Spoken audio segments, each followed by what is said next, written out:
मेरी माँ का देहांत 29 जून 2020 को हो गया और उसके बाद से ऐसा लगा जैसे ज़िंदगी रुक गई, चीज़ें रुक गई।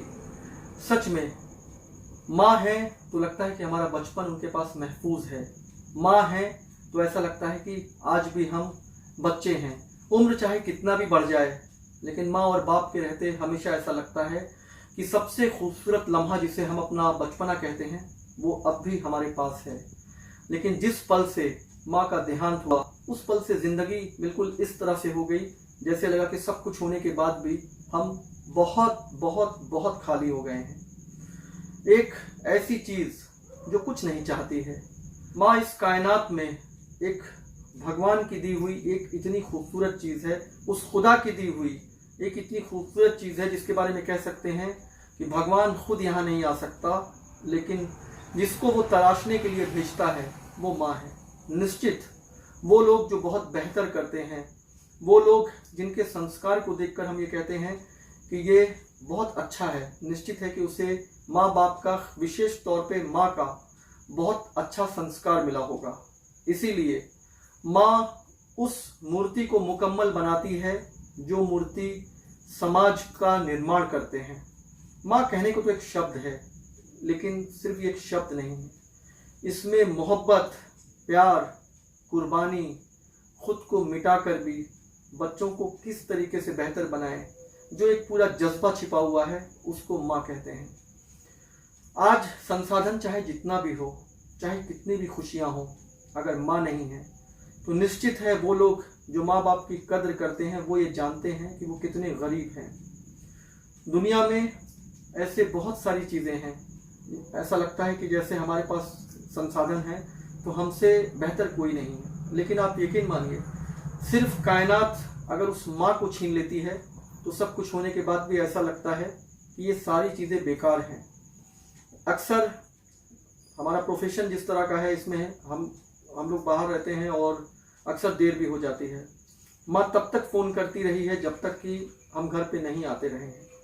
मुझे अच्छे से याद है कि मैं मास कम्युनिकेशन करना चाह रहा था और माँ ने कुछ पैसा जमा करके रखा था, क्योंकि वो कॉलेज से निकलने के बाद ऐसा लग रहा था कि मास कम्युनिकेशन भी करना चाहिए। और उन्होंने अपने कई सालों से बचाए हुए उस पैसे को देकर मास कम्युनिकेशन कराया और ऐसा लगा कि वाकई में जो ख्वाहिश हम रखते हैं, माँ चाहे कितना भी किसी चीज़ को शिद्दत से बचाई हो, लेकिन बच्चे के आगे उसको निछावर करने में उन्हें एक मिनट नहीं लगता। एक लम्हा मुझे और याद आ रहा है कि ग्रेजुएशन के बाद हर इंसान को ऐसा लगता है कि उसको जॉब में आ जाना चाहिए। मुझे भी ऐसा लग रहा था और मेरे कुछ फ्रेंड इलाहाबाद जा रहे थे। मुझे भी ऐसा लगा कि मुझे भी इलाहाबाद जाना चाहिए, क्योंकि कुछ ना कुछ तो होना ही चाहिए। उनमें से कुछ लोग गए भी। माँ ने कहा परेशान मत हो, फिलहाल तुम्हें यहीं पर कुछ बेहतर मिलेगा। मैंने कहा मैं तो बहुत दिन से देख रहा हूँ। और ठीक दूसरे ही दिन दैनिक जागरण वाराणसी से मैं जुड़ गया। बनारस से कुछ लोग आए थे, उन्होंने मेरा इंटरव्यू लिया। और बैढ़न में एक प्रोफेसर थे संजय सिंह, उनका भी साथ में इंटरव्यू हुआ था, लेकिन किसी वजह से वो ज्वाइन नहीं कर पाए। और फिर जर्नलिज्म की मेरी एक ऐसी शुरुआत हुई है जिसने मुझे पहचान दिया, पहचान बनाया। और जब कभी मैं कुछ चीज़ों को लेकर थोड़ा सा परेशान होता था तो माँ कहती थी सब्र करना चाहिए, अभी तो ये सीखने की चीज़ें हैं।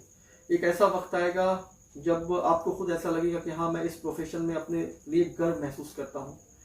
तो हर कदम पर ऐसा ज़रूर कुछ लोग सोचते हैं कि अब तो हम अपने पैर पर खड़े हो गए हैं, अब हम सब कुछ हो गए हैं, लेकिन आप यकीन मानिए आप बहुत सुरक्षित हैं अगर आपके साथ माँ है।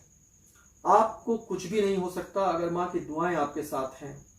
वो हर एक लम्हा जो माँ आपके साथ बिताती है और आपके लिए जो दुआएं करती हैं, दुनिया की बड़ी से बड़ी मुसीबत टल सकती है अगर माँ आपके साथ है।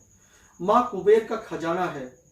जब चीज़ें खराब होती हैं तो आप यकीन मानिए कितनी भी बड़ी मुसीबत है वो आप तक आएगी ज़रूर, लेकिन छू कर चली जाएगी, क्योंकि उससे पहले उसे माँ की दुआओं से गुजरना पड़ता है। ऐसी माँ होती है। मेरे साथ मैं खुशनसीब हूँ कि पिता आज भी मेरे साथ हैं और उनकी सरपरस्ती मेरे साथ हैं। वो लोग जिन्होंने माँ बाप को खो दिया है वो अच्छे से जानते हैं ये सारी चीज़ें जो दुनिया में आपको दिखाई दे रही है वो बेकार है। और ऐसा लगता है कि हमसे बड़ा निर्धन और गरीब कोई नहीं है, असहाय कोई नहीं है, क्योंकि हमने उस माँ बाप को खो दिया जिनके पास हमारा बचपन महफूज है। हमने उस माँ बाप को खो दिया जिनकी वजह से हमें ऐसा लगता है कि कोई हमें पुचकारने वाला, प्यार करने वाला आज भी हमारे साथ हैं। मैं ये बार बार कहता हूँ कि ईश्वर खुद नहीं आ सकता, इसलिए उसने एक ऐसी रचना बनाई है जो खुद उसके रूप में माँ बाप जैसे हमारे बीच में हैं।